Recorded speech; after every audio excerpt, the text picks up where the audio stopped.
Selamat pagi, sore, dan malam semuanya. Kali ini saya Irfansyah dengan NPM 2131090 akan menjelaskan metodologi penelitian untuk presentasi UTS saya.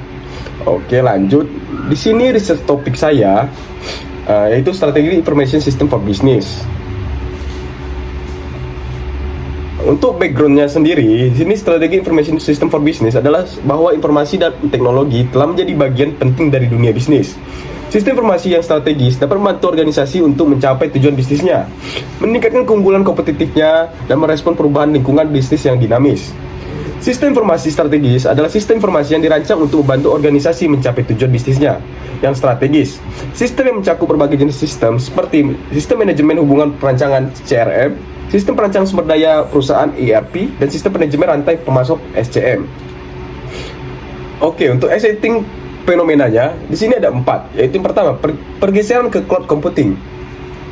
Di sini semakin banyak organisasi beralih ke cloud computing untuk mengelola sistem informasi strategi mereka. Cloud computing menawarkan beberapa keunggulan seperti fleksibilitas, skalabilitas, dan biaya yang lebih rendah. Untuk yang kedua itu ya pemanfaatan big data dan analisis.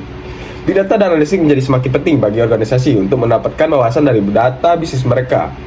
Sistem informasi strategis dapat membantu organisasi untuk mengumpulkan dan menyimpan menganalisis data dalam jumlah besar untuk meningkatkan pengambilan keputusan. Oke, untuk yang ketiga, peningkatan penggunaan artificial intelligence atau AI dan machine learning. AI dan ML semakin banyak digunakan dalam sistem informasi strategis untuk meningkatkan efisiensi, efektivitas, dan akurasi. Misalnya, AI dan ML dapat digunakan untuk mengembangkan sistem rekomendasi produk, memprediksi permintaan pelanggan, dan mengidentifikasi risiko penipuan. Oke, untuk yang terakhir itu perkembangan teknologi baru. Teknologi baru seperti Internet of Things atau IoT, blockchain, dan 5G berpotensi untuk mengubah cara organisasi menerapkan dan menggunakan sistem informasi strategis. Misalnya IoT dapat digunakan untuk mengumpulkan data dari perangkat yang terhubung untuk meningkatkan efisiensi operasi bisnis. Blockchain dapat digunakan untuk meningkatkan keamanan dan transparansi transaksi bisnis. 5G dapat digunakan untuk mendukung aplikasi real time untuk membutuhkan bandwidth tinggi dan latensi rendah. Oke, untuk dari problemnya sendiri yaitu biaya yang tinggi. Sistem informasi strategis dapat memerlukan biaya yang tinggi untuk implementasinya dan pemeliharaannya. Biaya ini termasuk biaya perangkat keras, perangkat lunak, lisensi, dan personel yang memiliki keterampilan dan pengalaman yang dibutuhkan untuk mengelola sistem. Oke, tentu yang kedua itu kurangnya personel yang memiliki keterampilan dan pengalaman. Banyak organisasi kekurangan personel yang memiliki keterampilan dan pengalaman yang dibutuhkan untuk mengelola sistem informasi strategis. Hal ini dapat membuat sulit bagi organisasi untuk menerapkan dan mengelola sistem ini secara efektif. Oke, untuk yang ketiga itu kompleksitas. Sistem informasi strategi dapat sangat kompleks, terutama jika sistem mengintegrasikan sebagai proses bisnis dan sistem yang ada. Kompleksitas ini dapat membuat sistem sulit untuk diterapkan, dipelihara, dan disesuaikan dengan perubahan kebutuhan bisnis. Untuk yang terakhir itu perubahan lingkungan bisnis yang dinamis. Lingkungan bisnis yang dinamis dapat membuat sistem informasi strategis menjadi usang dan cepat.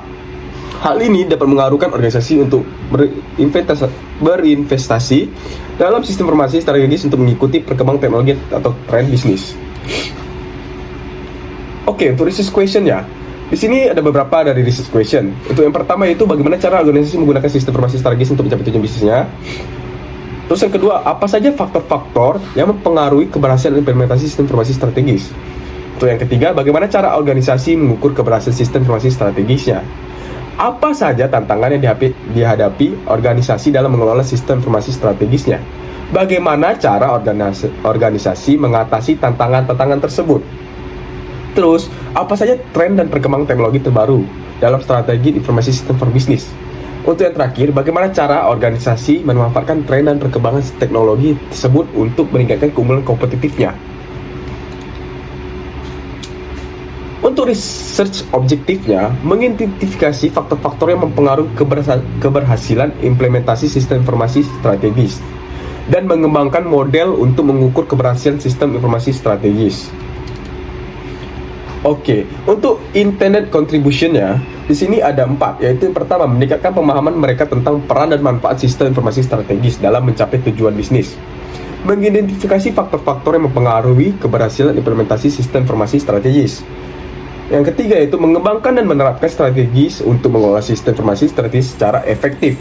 Yang terakhir yaitu memanfaatkan tren untuk memanfaatkan tren dan perkembangan teknologi terbaru dalam SISB untuk meningkatkan keunggulan kompetitif. Oke, untuk uses method dari sini yaitu ada 3, yaitu terapan kualitatif dan eksperimental. Pada penelitian ini menggunakan multi metode, yaitu berupa terapan, kualitatif, dan eksperimental. Metode terapan yang dilakukan untuk penelitian ini menggunakan framework MDLC, Multimedia Development Life Cycle. Dan metode kualitatifnya dengan cara melakukan riset wawancara terhadap masalah yang dihadapi oleh organisasi tersebut. Dan yang terakhir eksperimental, merupakan hasil produk untuk pemecahan permasalahan yang terjadi. Oke, untuk supervisor kami sendiri yaitu Muhammad Ardiansyah, Eskop AMM, yaitu sebagai dosen pembimbing kami. Oke, itu saja dapat saya jelaskan dalam presentasi UTS kami kali ini. Apabila ada kesalahan dalam pembicaraan, mohon dimaafkan. Terima kasih.